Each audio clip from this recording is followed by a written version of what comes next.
asalaamaaleykum man la Anta dal leen ak jàmm ci télé école tey ci suñu rubrique les bonnes actions concrètes pour protéger l'environnement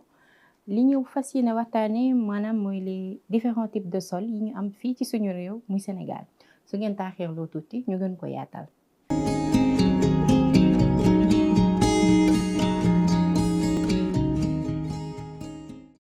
fii ci suñu réew Sénégal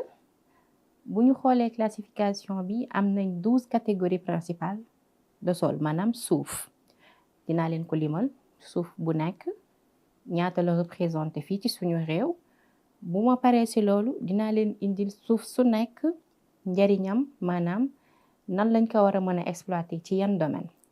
alors fi may tàmbalee tey maanaam mooy les sols minéraux bruts ngeen baal ma nag suuf yooyu moom gëm naa ni pour wax ko ci wolof lool du yomb dëgg yàlla donc on va essayer de faire notre maximum rek ñu xool lu muy joxe ay jëm comme ni ma leen ko waxee sol minéraux bruts maanaam mooy sol de curiace sur schiste mi ngi représenté ci suufu Sénégal 2,4%.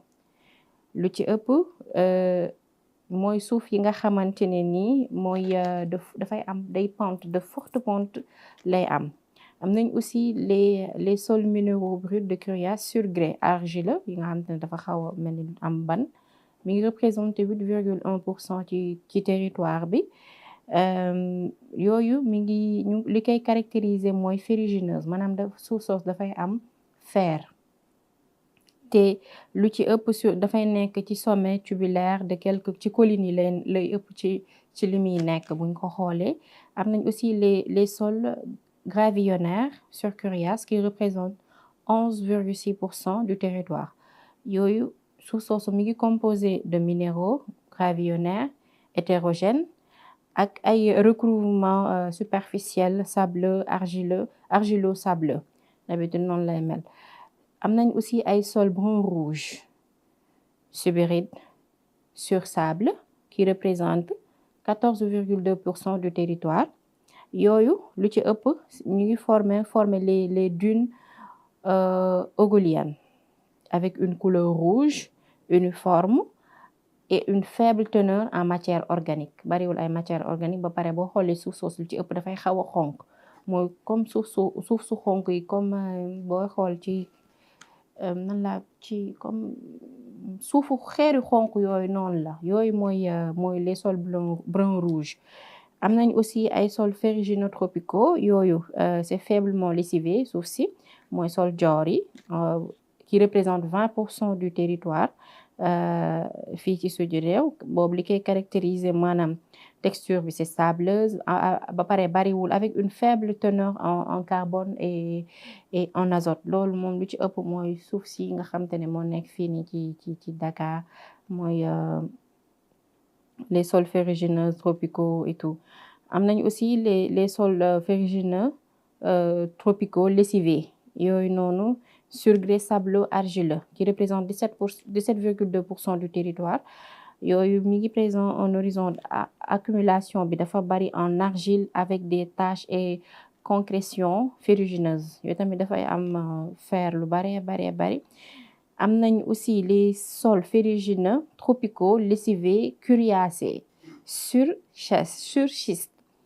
qui représente 12,4% du territoire am nañ aussi d'autres types de sols yu nga xamante ne nii mooy les sols faiblement ferralitiques sur grès sableux argileux de 6,2% du territoire am nañ les sols allomoformes sur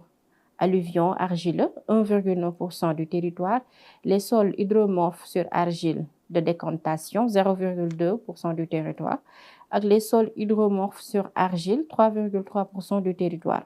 sol sulfaté acide sur sable 2,5% du territoire léegi bu ñu xoolee yooyu noonu différents types de sols yi nga xamante ne nii dafay nécessiter une gestion adaptée pour une utilisation agricole et environnementale durable léegi ci loolu noonu ci laa leen di ñëwee comme ni ma leen ko waxoon léegi nii type de sol yooyu noonu am na yenn yu nga xamante ne ni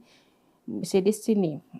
à l'agriculture et l'élevage yu nga xamante ne ni c'est destiné à l'agriculture seulement yoo xamante ne ni c'est destiné à l'agriculture, l'élevage et la construction. Par exemple les sols ferrugineux tropicaux boobu noonu dérivé sol sable, sol argileux, sol limoneux. niñ ko mën nañ ko jëfandikoo pour agriculture, pour élevage, pour construction comme ni ma leen ko waxee léegi am na yoo xamante ne ni dafay am plusieurs utilisations yoo xamante ne ni tamit 2 utilisations wala benn utilisation la. Sol brun rouge mooy sol yi suuf bu xonq bi boobu tamit subiride dérivé sol sable, sol lumineux, utilisation agriculture ak élevage loolu kese lañ ciy mën a def parce que boobu noonu kenn du si def ay construction kenn du si tabax. am nañ sol hydromorphe dérivé sol argileux, sol lumineux, utilisation agriculture, élevage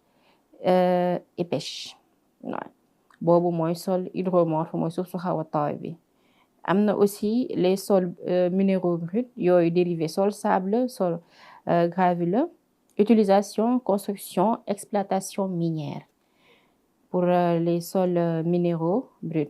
maintenant dérivé suuf soosu noonu yëpp bu ñu xoolee am na application yu bari yuñ ki mën a def comme ni ma leen ko waxee agriculture les sols fertiles suuf si nga xamante ne ni riche na mën nañ ko utiliser pour la culture vivière ou de rente. mën nañ aussi élevage bi les sols mën nañ ko jëfandikoo pour pâturage wala production de fourrage. construction yi aussi mën nañ jëfandikoo suuf soosu noonu comme matériaux de construction pour ay bâtiment ay route te ay tali ak ay infrastructure te boobu noonu bu ñu xoolee si ñaata la pour la construction benn kese la mooy sol ferrugineux tropicaux yooyu donc moom la ñu mën ak plutôt sol minéraux bruts ñaar yooyu la ñu war a mën a utiliser pour la construction bâtiment route infrastructure. nous avons aussi am nañ aussi beneen exploitation minière bu ñu war a mën a def ci suuf si nga xam te ne dafa am ay minéraux précieux nga xam te ne mën nañ ko exploiter à d'autres fins aussi. donc bon il est aussi important de noter que caractéristiques spécifiques yooyu noonu de chaque type de sol mën na varier en fonction aussi de facteurs tels que la géologie, le climat ak la végétation. donc suuf yëpp yamuñu boo demee fii di nga fa fekk beneen suuf fee nga dem fa fekk fa beneen suuf ainsi de suite te suuf su nekk bu ñu xoolee am na benn njeexintal bu nga xamante ne ni mën nañ ko jëfandikoo pour nous les êtres vivants de telle sorte aussi bu ñu fàtte ni que lépp ci luy aar aalam bi la lépp luy protéger suñu aalam lay doon. donc tey lii laa leen indiloon ci suñu rubrique les bonnes actions concrètes pour protéger l'environnement les différents types de sol yu ñu am ci suñu réew mu 12 types de sol di leen jox dig daje beneen yoon ci yeneen rubrique fii ci suñu plateau télé environnement jërë ngeen jëf.